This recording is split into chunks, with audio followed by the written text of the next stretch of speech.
primeira igreja presbiteriana em Petrolina. Uma igreja para frequentar, muito mais uma família para pertencer. Graça e paz, igreja. Pai, nós te louvamos ao Senhor. Como é bom estar na tua presença, Pai. Nós sentimos, ó Pai, que a tua palavra cantada, Pai, tem sido uma oração verdadeira a ti, Pai. Nós te louvamos por isso, Pai. Nós te louvamos ao Senhor porque sabemos que tu trouxeste todos aqueles aqui para ouvir a tua palavra. Amém. Nós sabemos, ó Senhor, que todos aqueles que vieram aqui foi tu que tocaste no coração para que eles chegassem aqui. Sim, Pai, independente de qual religião seja, Senhor, de qual igreja pertençam, mas hoje eles foram chamados para ouvir a tua palavra aqui nesta noite. Amém. E nós cremos, ó Senhor, que nós estamos buscando a santidade em ti, Senhor. Nós buscamos, ó Senhor, nos alegramos com aqueles que estão confessando os seus pecados a ti, se rendendo aos teus pés, ó Senhor. Nós te louvamos, ó Pai, porque neste momento a tua palavra será trazida através do canal de bênçãos que é teu servo Ronilson. E que a tua palavra, Pai, que vai estar falando do teu Filho Jesus, ó Pai, somente nele, Senhor. Nós cremos, ó Senhor, que o teu Santo Espírito fará, Senhor, transformação na vida de todos e provocará também santificação. Nós cremos em tudo isso, Pai, pedimos e agradecemos em nome de Jesus. Amém. Amém, amém, amém. O Supremo Pastor da igreja convida os cordeirinhos, as crianças, para também ouvirem o Evangelho. Pedro, tu me amas? Assim ele disse, tu sabes que eu te amo. Apacenta os meus cordeiros. Cheguem, crianças, se aproximem, as cooperadoras no Evangelho desta noite. Virgínia, isso? Virgínia, serva do Senhor.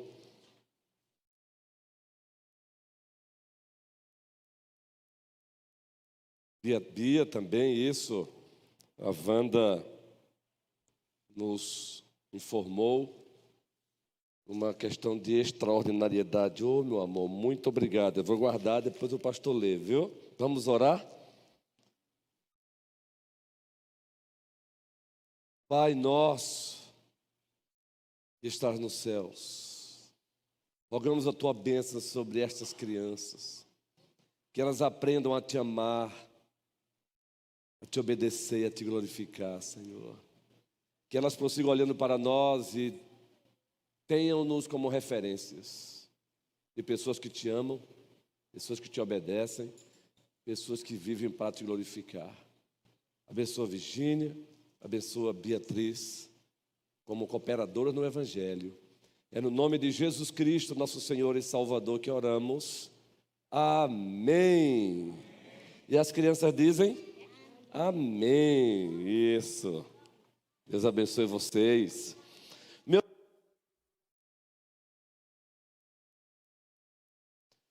Na carta de Deus aos Hebreus, no capítulo 10, poderíamos ler aqui novamente o livro dos Atos dos Apóstolos, capítulo 20, versículo 7. Mas, propositadamente, estamos iniciando cada sermão lendo outros versículos que cooperam e corroboram com a série e com os subpontos da série. A série continua. O culto pactual, congregacional e público no dia do Senhor é a coroa da adoração dos outros 6 dias. A adoração dos outros 6 dias é o que nós chamamos de CCV, o culto do cotidiano da vida.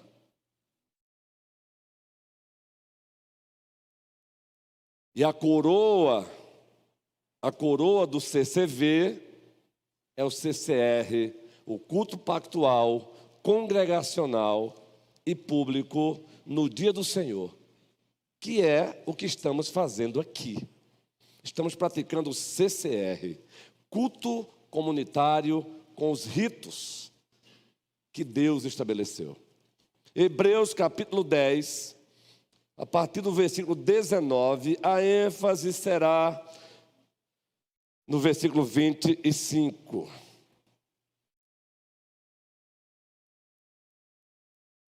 A ênfase será no versículo 25. Hebreus capítulo 10, versículo 19. Eu lerei na Nova Almeida atualizada, mas não se preocupem, caso vocês estejam lendo em outra versão, o sentido da palavra de Deus é o mesmo. Os tradutores fazem uso dos muitos sinônimos que existem em português quando vão traduzir a Bíblia do grego para o português. Vamos ler juntos? Aliás, está com a Bíblia aberta, não é? Estamos com um problema técnico aqui, então sua Bíblia permaneça aberta. Portanto, meus irmãos, tendo ousadia para entrar no santuário, pelo sangue de Jesus, pelo novo e vivo caminho que Ele nos abriu por meio do véu, isto é, pela sua carne, pelo seu sacrifício, encarnação e sacrifício, e tendo um grande sacerdote sobre a casa de Deus, sacerdote, esse é Jesus Cristo, aproximemo-nos com um coração sincero e em plena certeza de fé, tendo o coração purificado de má consciência e o corpo lavado com água pura. Guardemos firmes a confissão da esperança, sem vacilar, pois quem fez a promessa é fiel. Diácono Júnior Precioso. Agora o 24. Cuidemos também de nos animar uns aos outros no amor e na prática de boas obras. ênfase, Tiago. 25. Não deixemos de nos congregar, como é costume de alguns. Pelo contrário, façamos admoestações. Sim, ainda mais agora que vocês veem que o dia se aproxima. A primeira parte do versículo 19. Não deixemos de nos congregar, como é costume de alguns. O último sermão que pregamos sobre essa série, e daremos continuidade doravante, trabalhamos a necessidade, ou iniciamos, melhor dizendo, a necessidade do culto pactual, comunitário e público, como a coroa da adoração dos outros 6 dias. E perguntamos à igreja, é necessário? E afirmamos aqui que sim, biblicamente. É necessário porque o culto pactual, comunitário e público, ele foi instituído e ordenado pelo triuno e majestoso Deus. E aqui citamos Gênesis, logo no capítulo 2, o Senhor Deus separando e santificando o Shabá, o dia de descanso, o dia para a santa adoração. Citamos aqui Êxodo capítulo 20, pois Moisés, movido pelo Espírito Santo, ele reverbera o que Deus fez em Gênesis. E um dos mandamentos é: lembra-te do Shabá do Senhor. Lembra-te do dia do Senhor. E aí corremos para a primeira carta de Deus aos Coríntios, capítulo 11. Como também a primeira carta de Deus aos Coríntios, capítulo 14. E lá com muita frequência nós encontramos palavras, vocábulos como: ao se reunirem nos vossos ajuntamentos. É necessário sim, porque o triuno Deus instituiu e ordenou. Afirmamos aqui também, no último sermão que pregamos dessa série, que a adoração ao triuno Deus é a atividade suprema da igreja. A adoração Ao triuno Deus, o Pai, o Filho e o Espírito Santo, é a atividade suprema da igreja.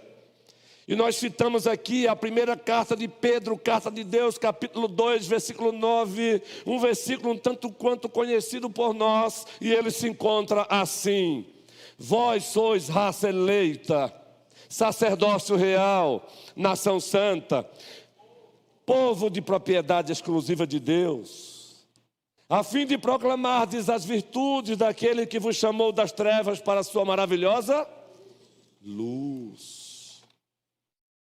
E aí aproveitamos as conexões bíblicas, hermenêuticas, exegéticas e homiléticas, e aí convidamos a igreja para um passeio em Apocalipse, o primeiro capítulo, os versículos 5 e 6. Pois lá a linguagem de povo sacerdotal, ela continua sendo reverberada. Dentre outras verdades, João, ele narra, ele diz que fomos comprados com o sangue de Jesus Cristo. E, consequentemente, Jesus Cristo nos constituiu para o seu Deus e Pai como sacerdotes e sacerdotisas da nova administração da aliança da graça. Ele colocou a mitra de sacerdote sobre todos nós.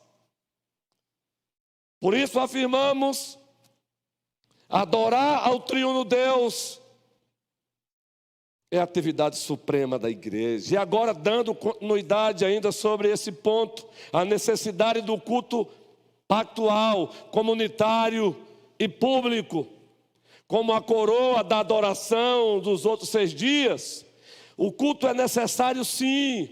O culto comunitário é necessário, sabe por quê? E aqui eu vou usar uma palavrinha técnica, mas consequentemente, como temos feito aqui, explicaremos. Quando a igreja se reúne, ela se encontra fazendo o que a palavrinha epifania diz. A igreja no seu ajuntamento, ela se encontra praticando a sua epifania. O que significa? Ela se manifesta no seu ajuntamento como igreja. Ela enxerga a si mesma como igreja nos ajuntamentos solenes.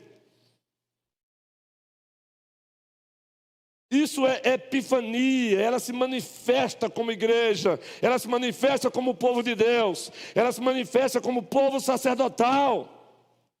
A igreja, nos seus ajuntamentos solenes, ela torna-se ela mesma, é isso a epifania. Ela toma consciência de si mesma. E ela confessa a sua identidade específica. É isso que significa a palavra epifania. Então o culto é necessário sim, o culto pactual, comunitário e público é necessário, porque é no ajuntamento solene, semelhante a este aqui, no qual nos encontramos, que a igreja pratica a sua epifania. Ela mostra para o mundo quem ela é, em Cristo, com Cristo e para a glória de Cristo. Aí sim, pastor, vai ficar apenas em afirmações? Não.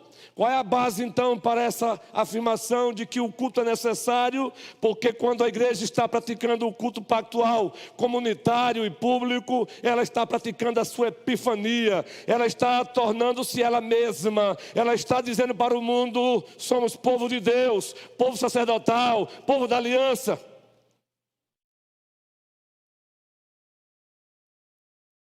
Abra sua Bíblia na segundo livro de Deus, segundo livro dos reis, ou melhor, das crônicas de Israel. E vamos caminhar brevemente por esse texto narrativo, mas que por trás de todo o texto narrativo existem princípios, ou ilustrações de doutrinas, ilustrações de verdades a nós reveladas. A segunda carta, ou melhor, o segundo livro das crônicas de Israel. Palavra de Deus, capítulo 29, povo do Senhor. Lerei apenas alguns versículos desse texto narrativo. Prestem bem atenção nesse texto. É um texto que narra a liderança de um dos reis de Judá, que agora acabou de suceder o seu pai, que havia morrido. O rei é Ezequias. E observe como o texto continua. Eu prefiro ler aqui na Bíblia impressa, porque eu fiz aqui algumas observações, algumas notas, e eu quero que vocês acompanhem aí, por favor, em o nome de Jesus Cristo. Observe bem. Tinha Ezequias 25 anos de idade quando começou a reinar, e reinou 29 anos em Jerusalém. Observe aí. Agora observem o versículo 2, adiantemos. Fez ele o que era reto perante o, segundo tudo quanto fizera Davi, seu pai. Espera aí, pastor, mas Davi era o pai biológico de Ezequias? Não. Lembrem-se que na série Cultura da Honra, dissemos que a palavra pai no Antigo Testamento se aplicava a todas as autoridades, a partir dos pais biológicos. Então, Davi, aqui também é apresentado como pai de Ezequias, no sentido de ele foi uma referência para o rei Ezequias. Fez o que era reto perante o Senhor, segundo tudo quanto fizera Davi seu pai. E aí o narrador, ele vai narrar o que foi isso que ele fez de reto e que ele teve como referência Davi. Pois bem, queridos, isso é fenomenal. Ele restaurou o que precisava restaurar. O culto pactual, o culto comunitário, o culto público do povo de Deus, da antiga administração da Aliança da Graça, havia cessado. Acreditem nisso, vocês acreditam nisso? Que por um período, em virtude de lideranças fracas, em virtude de lideranças narcisistas que voltam os seus olhos para os seus umbigos e viram as costas para Deus, o culto, vou repetir, o culto pactual, o culto comunitário, o culto público não estava acontecendo ali naquele momento. Vejam agora o versículo 3, o que é que esse rei manda fazer. Rei que no Antigo Testamento também era descrito por Deus como pastores de Israel, líderes. No primeiro ano do seu reinado, no primeiro mês, o que foi que ele fez? Abriu as portas da casa do Senhor e as reparou. Começa por aí. É isso que a Bíblia diz que ele fez, o que era reto diante do Senhor, como havia feito o seu pai Davi, como referência. Mas eu não vou ler o texto narrativo todo. Adiantemos um pouquinho agora. Vejam bem. Por que ele precisou fazer isso? Porque o próprio povo prevaricou. Versículo 6. Porque nossos pais prevaricaram e fizeram o que era mal perante o Senhor, nosso Deus, e o deixaram. Desviaram seu rosto do tabernáculo do Senhor e lhe voltaram as costas. Agora observem, gente. Eu estou falando do povo de Deus, da antiga administração da Aliança da Graça.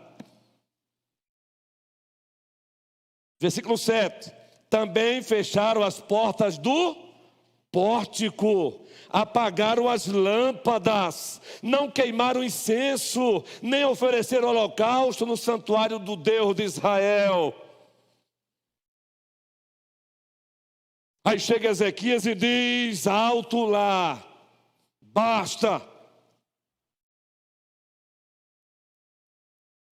O próprio povo começou a desprezar o culto pactual que Deus havia estabelecido, o culto comunitário que Deus havia estabelecido, o culto público, o culto que a congregação de Deus oferecia, o carral de Deus no hebraico,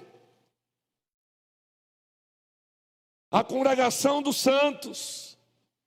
E adiantando ainda, observem, No versículo 11: filhos meus, não sejais negligentes, pois o Senhor vos escolheu para estar diante dele para o... Espera aí, gente, vamos ler de novo. Filhos meus, não sejais negligentes, pois o Senhor vos escolheu para estardes diante de quem? Dele. Para estar diante dele, para fazer o quê?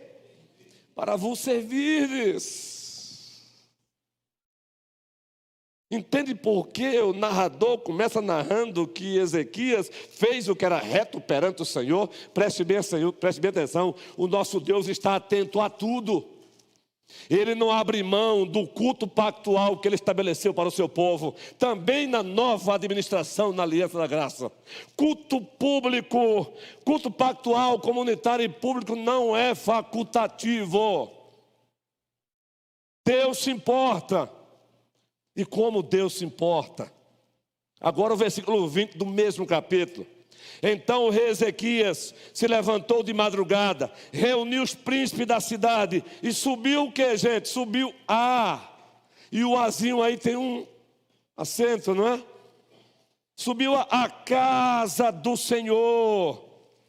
Mandou trazer novilhos, 7 carneiros, 7 cordeiros e 7 bodes, como oferta pelo pecado a favor do reino, do santuário e de Judá, todo o povo.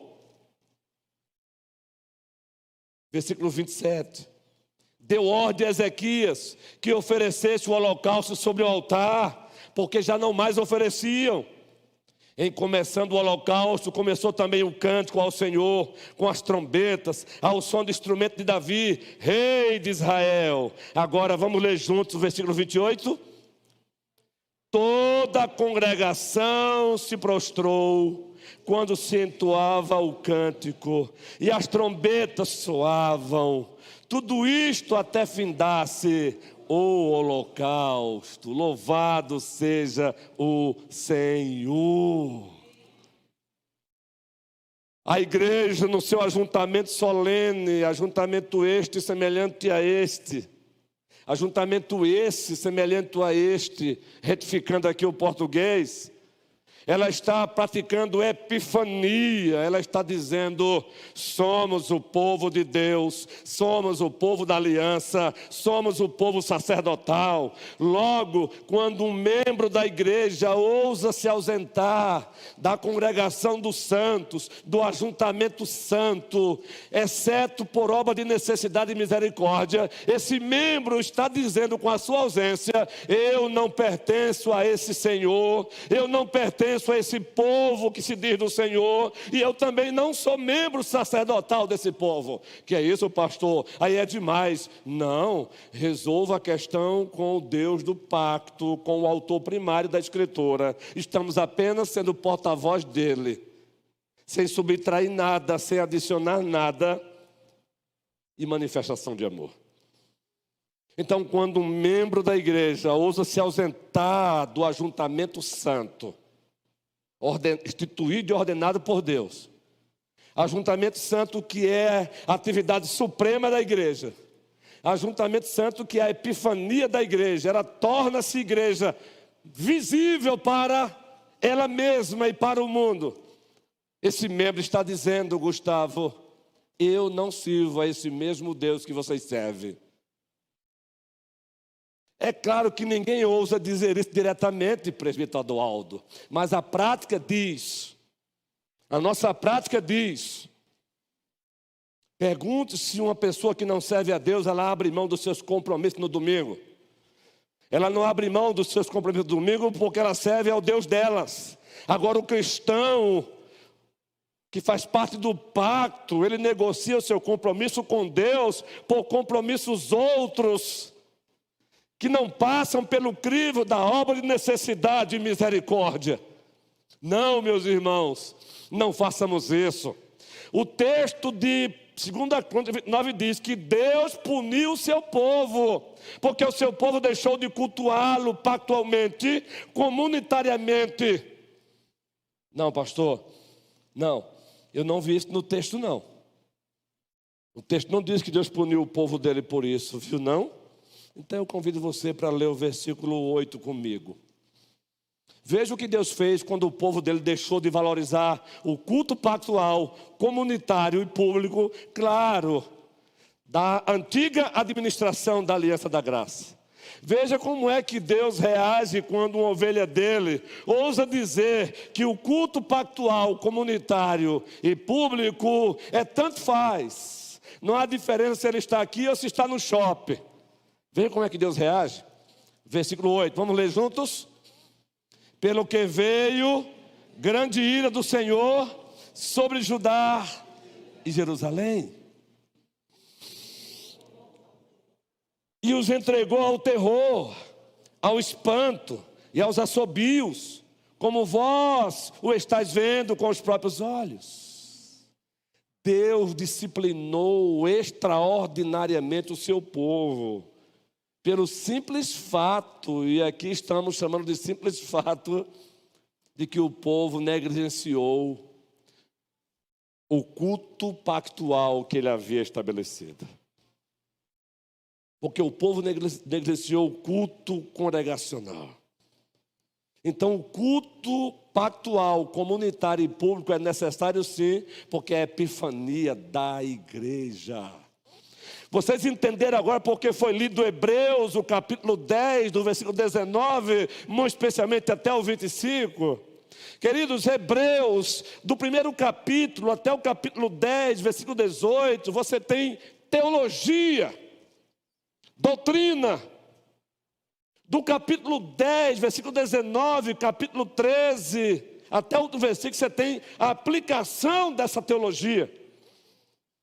E é o que o autor da carta aos Hebreus, ele faz movido pelo Espírito Santo. Ele começa dizendo no versículo 19 o que? Hebreus capítulo 10, versículo 19. Hebreus 10, 19. Vejam aí, meus amados irmãos e irmãs em Cristo 19. Hebreus capítulo 10, versículo 19. Povo sacerdotal de Deus. Vejam como o autor começa essa perícope, esse trecho da palavra de Deus. Bíblia aberta, justamente, vamos lá aí, olha. Tendo, pois, irmãos, intrepidez para entrar no Santo dos Santos pelo sangue de Cristo. O autor começa dizendo, gente, vocês entenderam o que eu disse do capítulo 1 até o capítulo 10, versículo 18? Se vocês entenderam, então entendam. Tenham intrepidez para entrar no Santo do Santo pelo sangue de Jesus. Vocês têm acesso contínuo, e isso pelo sangue de Jesus Cristo. E isso em virtude da obra perfeita que Cristo realizou. Então, entrem no Santo do Santo com intrepidez, com ousadia, com confiança. Entrar no Santo do Santo Celestial é ato de culto, seja ele no CCV, seja ele no CCR, semelhante a este. Agora observe o versículo 20. Pelo novo e vivo caminho que ele nos consagrou pelo véu, isto é, pela sua carne. Ou seja, quando Cristo Jesus se entrega como Cordeiro de Deus para tirar o pecado do mundo, o véu que separava o santo do santo, do lugar santo e do pórtico, esse véu, diz os evangelistas, quando ele entregou o seu espírito, o véu foi rasgado. Não há mais véu que separe o seu povo de Deus. Não há mais véu que separe o santo do santo lugar. Nós temos acesso hoje ao santo do santo, pelo sangue de Jesus. Teu sangue, ilustração, leva-me além, a todas as alturas.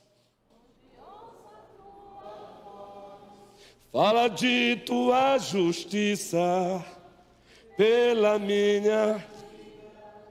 Jesus, esse é o teu sangue. É pelo sangue. É o autor dizendo, gente, Na antiga administração da Aliança da Graça entrava apenas uma vez por ano o sumo sacerdote. Agora todos vocês entram no Santo do Santo por intermédio do grande sumo sacerdote, o sangue dele, o sangue de Jesus Cristo.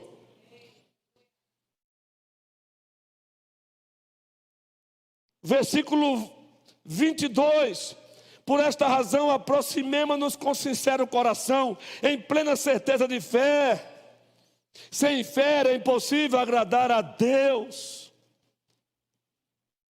Tendo o coração purificado de má consciência e lavado o corpo com água pura. O batismo, o sinal e o selo da nova aliança é um sinal externo de uma obra que aconteceu internamente em nós.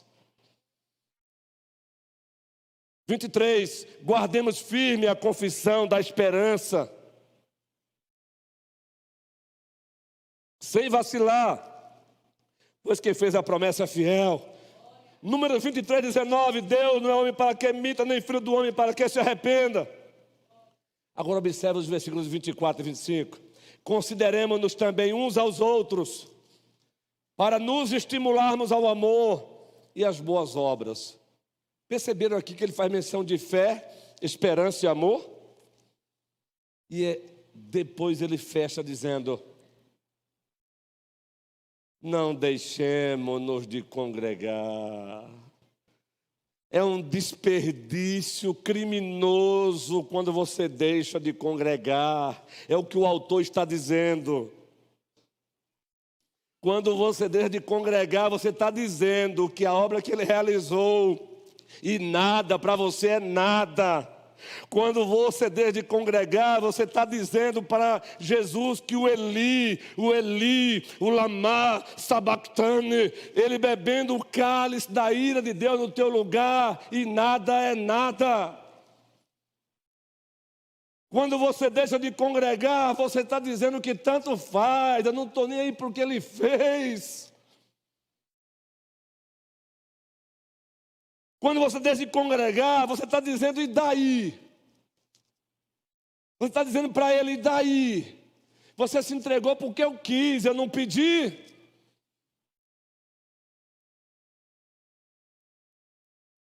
Não existe cristianismo solo. Ele não morreu apenas por mim, ele morreu por mim, por você. Ele morreu por nós. Aliança no Senhor. Ilustração. Eu tenho com você. Não existe mais barreiras em meu ser. Eu sou livre para te amar, para te aceitar e para te pedir. Perdoa, meu irmão. Agora observem. Eu sou um com você no amor do nosso Pai. Somos um no amor de Jesus. Eu disse para a turma aqui da manhã, por que é que eu gosto de mesclar os sermões com cânticos? É o papai da homilética Gilton Moraes na sua trilogia. Ele é a razão. Então busque aí no Google quem é Gilton Moraes. E ele diz, existem muitas ilustrações boas, mas se tem uma que também é boa por demais, é o cântico. Depois de cada afirmação, pegue a parte de um cântico e leve a igreja a cantar. Respondido agora, a santa curiosidade é didática. É ilustração, é ilustrar cantando o que se diz, falando, para o bem da igreja e para a glória de Deus. Então o culto é necessário sim. Agora, meus irmãos, você já parou para pensar que o culto é necessário porque o culto é um dos meios de efetivação da salvação? Não, espera aí, pastor. Aí o senhor foi longe demais. Não, eu não, é a Bíblia. Eu vou repetir. O culto é necessário porque é um dos, não é o único, é um dos meios, João Pedro, da efetivação da salvação. O culto pactual, o culto comunitário, o culto público é um dos meios que Deus usa para efetivar a salvação em nós?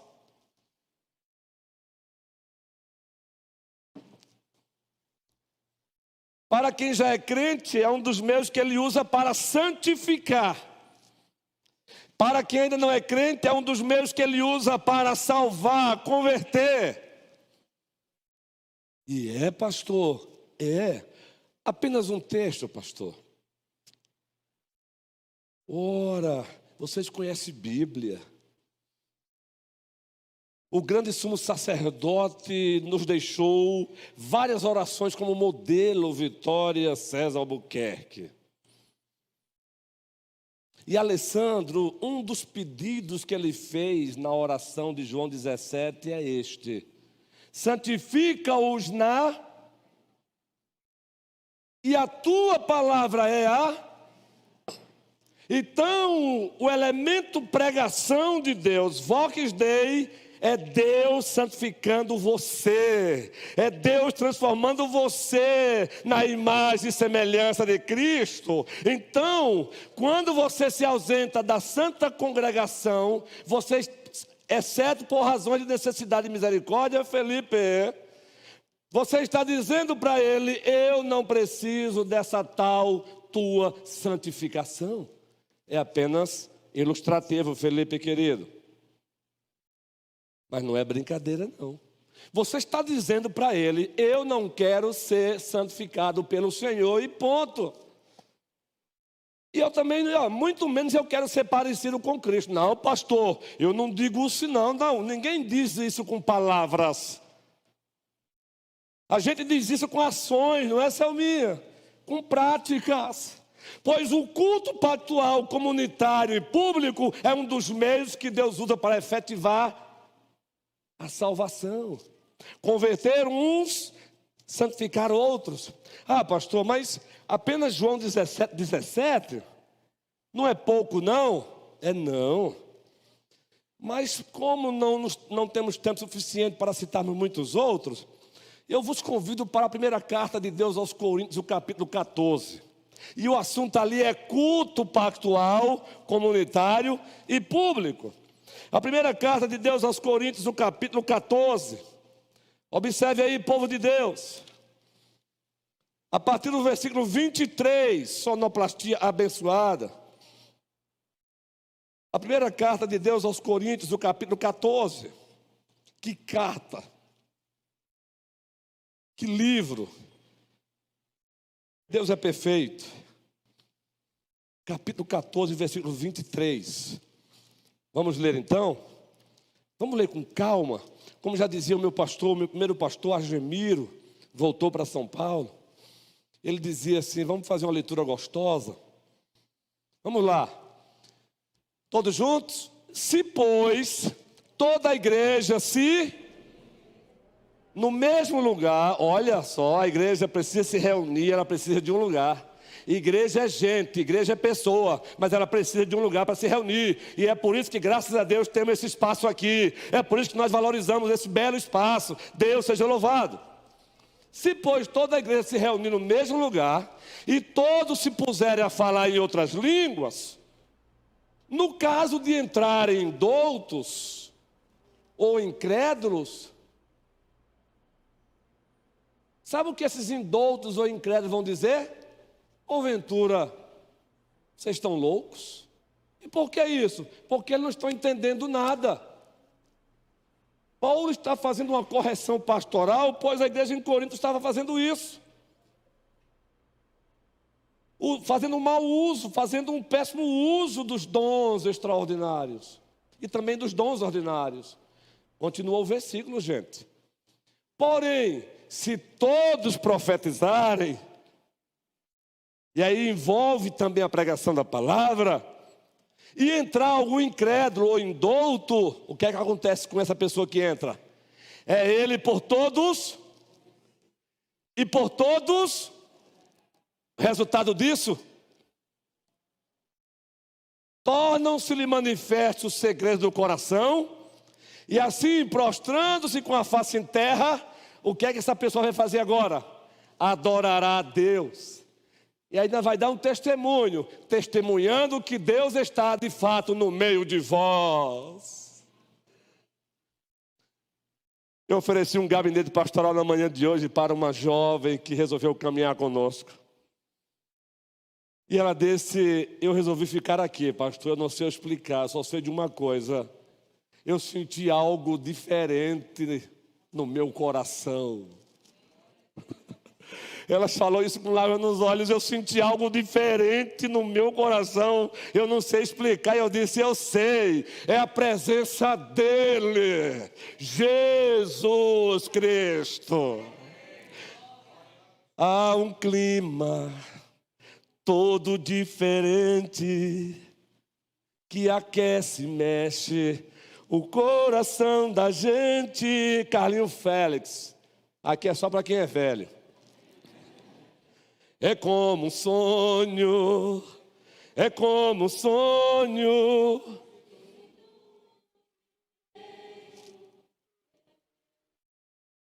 E tem muita gente velha aqui, louvado seja o Senhor. Nos meus tempos de retiro em São Paulo, região de Atibaia, novo convertido, o Carlinho Félix estava em alta e a garotada cantava. Há um clima diferente.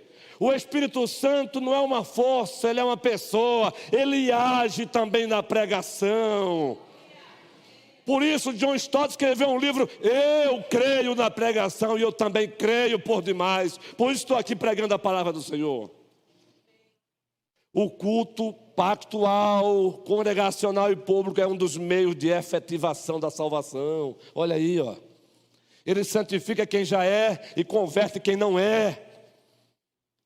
Então eu vou repetir: quando você, com exceção da obra de necessidade e misericórdia, você ousa se ausentar, você está dizendo: e daí? Quem disse que eu quero ser santificado? Não, pastor, eu não digo isso, pois quando você deixa de estar presente na congregação dos santos, mas especialmente no dia do Senhor, você está dizendo: e daí, Senhor? Eu consigo caminhar sozinho. Moisés, o liturgo leu o texto hoje, Êxodo 33. Moisés, aquele que apontava para o Moisés celestial, Jesus Cristo. O próprio Moisés, liderando o povo, disse: não nos faça arredar o pé daqui, se a tua presença não for conosco. Mas aí eu ouso dizer, quando eu me ausento do culto público, pactual e público, que eu posso ficar de pé sozinho. Pode não, pode não. Entendeu, querido Jairo? Aí João 15, Jairo, Cristo disse: eu sou a videira verdadeira e o Pai é?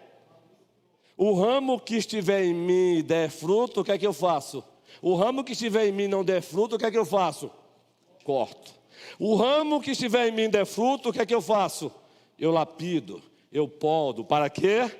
Para que dê muito mais fruto. Aí você pula para o versículo 5 do capítulo 15 de João e ele diz: porque sem mim nada podeis fazer. Você não consegue viver a vida cristã sem Cristo e sem o povo dele. Não queira, não tente. Por isso Tiago e Pedro fizeram coro com esta mensagem: Deus resiste aos soberbos, mas ele dá graça aos humildes. O culto é necessário, não abra mão, não negocie. Com exceção da obra de necessidade de misericórdia, em o nome de Jesus Cristo. Eu vou encerrar esse ponto hoje, porque no próximo sermão é a utilidade do culto. O culto é necessário, sabe por quê? Quando a igreja também está no culto pactual, comunitário e público, sabe o que ela está relembrando para ela mesma e dizendo para o mundo? Já ouviram falar essa linguagemzinha? Quem está visitando a gente aqui, já ouviu falar aquela linguagemzinha, escatologia? É a doutrina das últimas coisas. A doutrina da realização das promessas de Deus. É isso. E dentro dessa nomenclatura escatologia, tem uma escatologia do já e do ainda não. O já é quando a Bíblia diz: nós já somos filhos de Deus. Já. Mas a Bíblia diz, mas ainda não somos os filhos de Deus perfeitos que um dia vamos ser. Entenderam agora? Então, quando a igreja ela participa, quando a igreja se reúne e pratica o culto pactual, comunitário e público, ela está dando uma mensagem para ela mesma e para o mundo. Já somos, mas ainda não na sua plenitude. Ela se alegra pelo presente e ela alimenta a esperança pelo porvir. Ela se alegra porque ela já desfruta do reino, ela já pertence ao reino, ela já experimenta as benesses, as bênçãos do reino, mas ela sabe que ainda não na sua plenitude, então ela alimenta a esperança, ela diz: Maranata, Maranata, ora vem Senhor Jesus. Ah, pastor, eu quero um texto também para isso. Oh, eu amo Bíblia. Eu amo Bíblia, eu amo essa escritura. Oh, doce, oh, Bíblia maravilhosa. Perfeito, eu vou beijar de novo. Ao Senhor Jesus toda a glória. Então abre a sua Bíblia. Primeira carta do apóstolo João, capítulo 3. E você tem a escatologia do já e do ainda não. Então quando a igreja se reúne no culto pactual, comunitário e público, a igreja está anunciando uma escatologia do já e do ainda não. Ela está dizendo: já somos, já experimentamos, aleluia, louvado seja o Senhor. Mas ao mesmo tempo ela está dizendo: Auri, mas ainda não chegamos lá, estamos caminhando, mas nós vamos chegar, Felipe. 1 João, capítulo 3. Vamos lá. Vejam como João começa esse capítulo, gente. Olha, vede que grande amor nos tem concedido o Pai. Ele agora vai explicar esse amor. A ponto de sermos chamados, e de fato, preste bem atenção na leitura, e de fato somos, ou seja, já somos filhos de Deus. Por isso que a igreja tem que cantar com alegria pelo que ela já é em Cristo. Ela já é em Cristo, Rosa. Ela já é em Cristo, Beto. Ela já é em Cristo, Lucas. Ela já é em Cristo, Tiago no plural. Mas aí João, o apóstolo, ele não para no já. Rayane, ele tem consciência. Juliane, Iane, observem. Por essa razão o mundo não nos conhece, porquanto não conheceu a Ele mesmo. Versículo 2. Amados, agora, de novo, somos filhos de Deus. Ele está alegrando a igreja, ele está encorajando a igreja. Nós somos filhos de Deus, amados. O que é que está entristecendo vocês demais? O que é que está faltando? Vocês já são filhos do eterno. Agora ele vai entrar na escatologia do ainda não.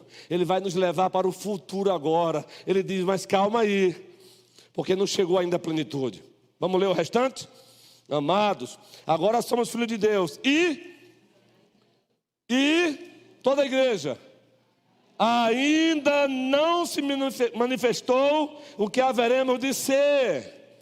Sabemos que quando ele se manifestar, seremos semelhantes a Ele, porque haveremos de vê-lo como Ele é. O culto é necessário porque no culto pactual, comunitário e público, a igreja está fazendo menção à escatologia do já e do ainda não. Ela está dizendo para ela mesma e para o mundo: nós já somos filhos de Deus, mas ao mesmo tempo ela está dizendo para ela mesma e para o mundo: mas ainda não somos na plenitude perfeitos, estamos aguardando. E aí ela canta: Maranata, ora vem Senhor Jesus. Vem Jesus, vem Jesus. Maranata, ora vem Senhor Jesus. Só em Ti confiarei. Em frente eu irei, pois eu sei que tu estás, e um dia voltarás do céu para sempre. Aleluia. queridos, quando nós estamos aqui, estamos dizendo uns para os outros, nós já somos. Nós já somos, entendam isso. Mas ao mesmo tempo estamos dizendo, mas calma, você ainda luta contra os seus pecados, eu também. Mas calma, nós estamos caminhando para o nosso porto seguro e nós chegaremos lá, porque Jesus chegou. Encerrando de fato agora, já disse o reverendo Augusto, não acredito no pastor quando diz que ele vai encerrar. E é verdade, mas não é muito bom dizer que vai encerrar e não encerra, tem que encerrar. Porque é necessário o culto. Por que é necessário o culto, Lana? Nanda? Pamela? Daniel? Já é diácono no sentido amplo já da coisa, já faz o trabalho aí de integração fenomenal. Porque no culto pactual,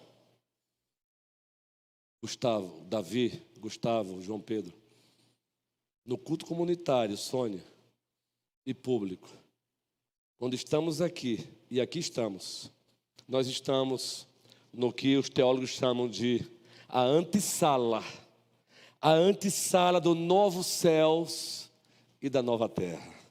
Se parece com o ponto anterior, não é? Só vai um pouco além. Quando a igreja está reunida no culto pactual, comunitário e público, ela está na antessala do novos céus e da nova terra. Por isso, quando ministramos a ceia do Senhor, a primeira carta aos Coríntios, capítulo 11, apenas o versículo 26. Observe que temos aí o apóstolo nos convidando para uma olhada pelo retrovisor. Depois uma olhada pelo para-brisa. Ou melhor, um olhar para o lado direito e esquerdo, e depois um olhar para o para-brisa, para frente. Um olhar para o passado, um olhar para o presente, um olhar para o porvir. Primeira carta aos Coríntios, capítulo 11, versículo 26. Vamos ler juntos? Porque todas as vezes, isso é culto, viu? Que comeres este pão e beberes este cálice, o que é que acontece? Para aí, anunciais a morte do Senhor. Ele diz, olhem pelo retrovisor e vejam o que Ele já fez. Relembre o que Ele já fez. Aquele que não conheceu pecado, Ele, o Pai, o fez pecado por nós, para que nele, Jesus, fôssemos declarados justos de Deus. 2 Coríntios 5, 21. Olhe para o que Ele já fez. Olhe para a redenção consumada. Mas o texto diz o quê? Aquele que não conheceu pecado. Aliás, 1 Coríntios 11, perdão, já li esse texto agora, 1 Coríntios 11, 26 novamente. Porque todas as vezes que comerdes porque todas as vezes que comerdes este pão, ele convida a olhar para o presente. Anunciais a morte do Senhor. O presente é missão, é a igreja em missão, é a igreja usufruindo já, de olho nu ainda não, é a igreja proclamando o evangelho, missão centrífuga, é a igreja saindo e indo para anunciar o evangelho, anunciar a morte do Senhor com todas as suas implicações.